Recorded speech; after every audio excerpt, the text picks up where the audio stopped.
السلام علیکم ورحمۃ اللہ۔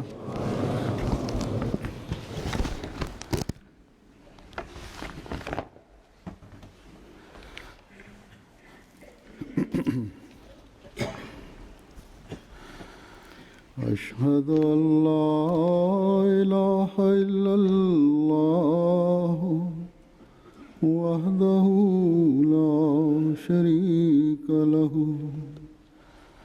وأشهد أن محمدا عبده ورسوله أما بعد فأعوذ بالله من الشيطان الرجيم بسم الله الرحمن الرحيم الحمد لله رب العالمين الرحمن الرحيم مالك يوم الدين إياك نعبد وإياك نستعين اهدنا الصراط المستقيم صراط الذين أنعمت عليهم غير المغضوب عليهم ولا الضالين۔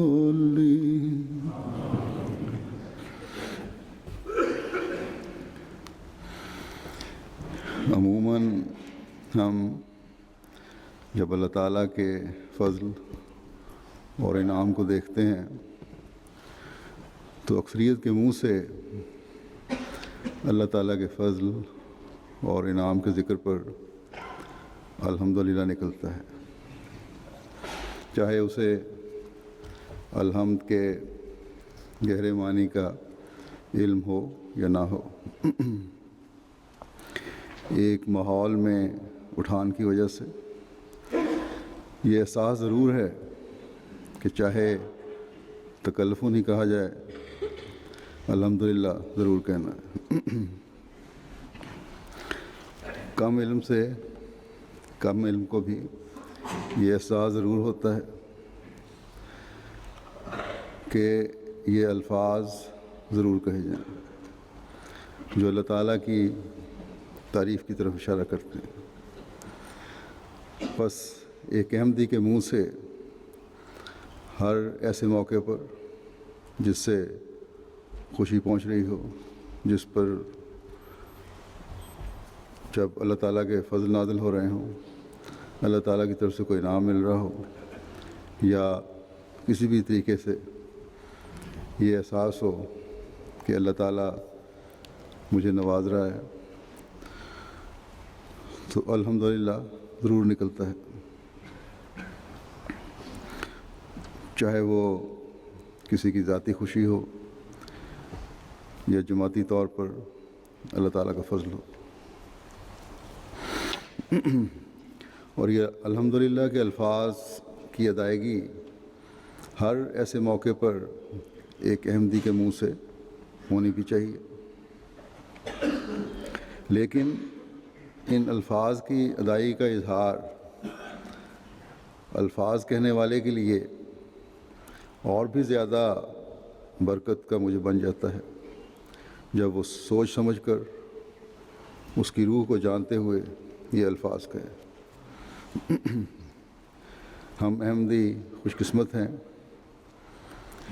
کہ ہم نے اس زمانے کے امام اور مسیح موعود کو مانا ہے، مہدی موعود کو مانا ہے، اور اس ایمان کی وجہ سے ہمیں الحمدللہ یا کسی بھی قرآنی لفظ کے معنی اور روح کو سمجھنے میں دقت نہیں ہے، بشرطے کہ ہماری اس طرف توجہ ہو، کیونکہ حضرت مسیح موعود علیہ السلام نے اللہ تعالیٰ سے علم پا کر اس کی روح سے ہمیں روشناس کروایا ہے۔ الحمدللہ کی مختلف رنگ میں حضرت مسیح موعود علیہ الصلوۃ والسلام نے وضاحت فرمائی ہے۔ اس وقت میں ایک مختصر وضاحت حمد کے لفظ کی آپ کے الفاظ میں بیان کرتا ہوں۔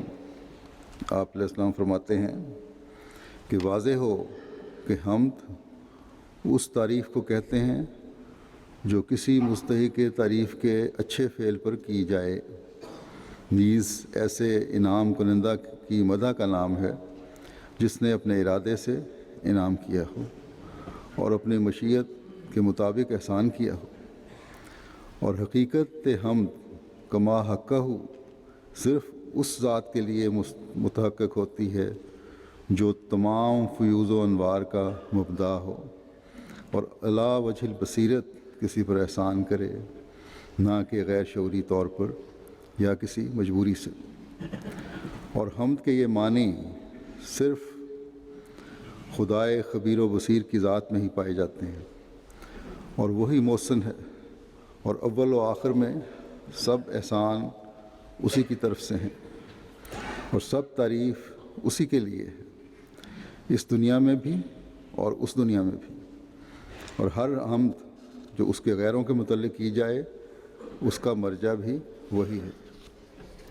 بس یہ وہ تفصیل ہے جس کا لفظ ہم جو ہے لفظ جس کا حامل ہے، اور جب ان باتوں کو سامنے رکھ کر الحمدللہ کہا جائے تو وہ حقیقی حمد بنتی ہے جو ایک مومن کو خدا تعالیٰ کی کرنی چاہیے۔ قرآن کریم میں یہ لفظ حمد بہت سی جگہوں پر اللہ تعالیٰ کی حمد کی طرف توجہ دلاتے ہوئے استعمال ہوا ہے۔ بہرحال اس وقت میں اس اقتباس کے حوالے سے بات کروں گا، اس کی تھوڑی سی وضاحت کروں گا۔ اس میں حضرت مسیح موعود علیہ الصلوۃ والسلام نے حمد کی وضاحت کے حوالے سے جن باتوں کی طرف توجہ دلائی ہے وہ یہ ہیں۔ ایک تو یہ بات کہ ایسی تعریف جو اس کسی مستحق تعریف کے اچھے فعل پر ہو، اور مختلف لوگوں کی تعریف ہوتی ہے انسانوں میں سے بھی، لیکن فرمایا کہ جو تعریف کا مستحق ہے، اور تعریف کا مستحق اللہ تعالیٰ کے علاوہ اور سب سے زیادہ کون ہو سکتا ہے؟ بس ایک بات تو یہ ذہن میں رکھنی چاہیے کہ تمام تعریفیں اللہ تعالیٰ کی اس لیے ہیں کہ وہی سب سے زیادہ حقدار ہے تعریف کا۔ پھر یہ کہ آپ فرماتے ہیں کہ ایسے انعام دینے والے کی تعریف جس نے اپنے ارادے سے انعام دیا۔ بس اللہ تعالیٰ کے انعام جب نازل ہوتے ہیں تو انعام حاصل کرنے والے کے اپنے عمل سے زیادہ اللہ تعالیٰ کے ارادے سے ملتے ہیں۔ اللہ تعالیٰ بعض دفعہ رحمانیت کا جلوہ دکھاتے ہوئے بغیر کسی عمل کے بھی نواز دیتا ہے، یا اس عمل سے ہزاروں گنا زیادہ بڑھا کر نوازتا ہے جتنا کہ عمل کیا گیا ہو، یا پھر رحیمیت کے جلوے کے تحت اگر انعام دیتا ہے تو یہ بھی اللہ تعالیٰ کے ارادے سے ہے۔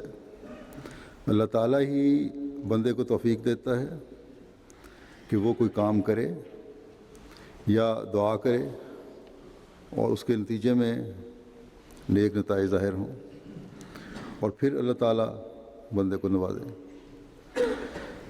اور پھر تیسری چیز یہ فرمائی کہ اپنی مشیت کے مطابق احسان کیا ہو، اور اللہ تعالیٰ سے بڑھ کر کون ہے جو اپنی مشیت کے مطابق کوئی احسان کرتا ہے یا کوئی بھی کام کرتا ہے، اپنے بندوں پر احسان کرتا ہے۔ اللہ تعالیٰ چاہتا ہے کہ اپنے بندوں پر احسان کرے، اس لیے اس نے اپنی رحمت کو وسیع تر کیا ہوا ہے۔ اور جب اللہ تعالیٰ کے وعدے اس کی مشیت کے ساتھ شامل ہو جائیں تو پھر انعاموں اور فضلوں اور احسانوں کی ایسی بارش ہوتی ہے جس کا انسان احاطہ بھی نہیں کر سکتا، اور یہ صورتحال اس دور میں ہمیں حضرت مسیح موعود علیہ الصلوۃ والسلام کی جماعت کے ساتھ نظر آتی ہے، کیونکہ اللہ تعالیٰ کے وعدے اور فیصلہ آپ کے غلبے کا اعلان کرتا ہے۔ پھر فرمایا اگلی بات یہ آپ نے کہ حمد کی حقیقی حقدار وہ ذات ہوتی ہے جس سے تمام فیض اور نور کے چشمے پھوٹ رہے ہیں۔ پس جب الحمدللہ انسان کہے تو یہ سوچ کر کہے کہ صرف اللہ تعالیٰ کی ذات ہے جس سے انسان کو سب فیض پہنچ رہے ہیں، اور وہی ذات ہے جو زمین و آسمان کا نور بھی ہے۔ اللہ تعالیٰ یہی فرماتا ہے اللہ نور السماوات والارض۔ جب وہ نور ہے تو اسی کی طرف انسان رجوع کرے، اس کی طرف بڑھے، اس کے آگے جھکے، اور یوں پھر حقیقی حمد کرنے والا بن کر اندھیروں سے روشنیوں کی طرف پھر ایسا انسان بڑھتا چلا جاتا ہے۔ اور یہاں پھر اللہ تعالیٰ کے احسان کا ایک اور مضمون شروع ہو جاتا ہے، جیسا کہ فرماتا ہے اللہ ولی الذین آمنوا یخرجہم من الظلمات الی النور، کہ اللہ تعالیٰ ان لوگوں کو دوست ہو جاتا ہے جو ایمان لاتے ہیں، اور انہیں اندھیروں سے نکال کر روشنی کی طرف لاتا ہے۔ اور جس بندے کا اللہ تعالیٰ دوست اور ولی ہو جائے پھر اسے الحمدللہ کا بھی ایک نیا ادراک حاصل ہوتا ہے، اور پھر اللہ تعالیٰ کے احسانوں کا بھی ایک نیا سلسلہ شروع ہو جاتا ہے۔ گویا حقیقی حمد کرنے والا اللہ تعالیٰ کے فضلوں کا وارث بنتا ہے، اور اس وارث بننے کا ایک لامتناہی سلسلہ پھر شروع ہو جاتا ہے، ایک کے بعد دوسرا فضل ہوتا چلا جاتا ہے۔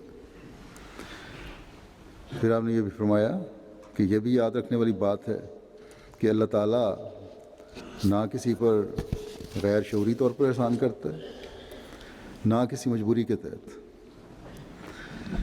بلکہ علی وجہ البصیرت یہ احسان ہے، جانتا ہے کہ میں یہ احسان کر رہا ہوں، اور اس احسان کا بدلہ بھی نہیں لینا، لیکن بندے کو یہ بھی بتا دیا کہ اگر تم شکر گزار بنو گے، حقیقی حمد کرتے رہو گے، بندگی کا حق ادا کرو گے تو لازیدنکم، اور بھی زیادہ تمہیں ملے گا۔ میری یہ انعامات اور احسانات بڑھتے چلے جائیں گے، اور نہ صرف یہ انعامات اور احسانات اس دنیا میں تم پر ہوتے رہیں گے، بلکہ اس دنیا میں بھی یہ انعامات اور احسانات تم پر ہوں گے، اور حقیقی حمد کے نہ ختم ہونے والے پھل تم کھاتے چلے جاؤ گے۔ پھر یہی فرمایا کہ اس بات کو بھی یاد رکھو کہ اس دنیا میں جو تعریف اللہ تعالیٰ کے غیر کی یا اس کی مخلوق کی تم کرتے ہو، وہ بھی خدا تعالیٰ کی ہی طرف لے جاتی ہے اور لے جانے والی ہونی چاہیے۔ اور ایک حقیقی مومن کو اللہ تعالیٰ کی اس بات کا ادراک اور فہم ہونا چاہیے کہ اس تمام تعریف کا مرجع وہ ہے،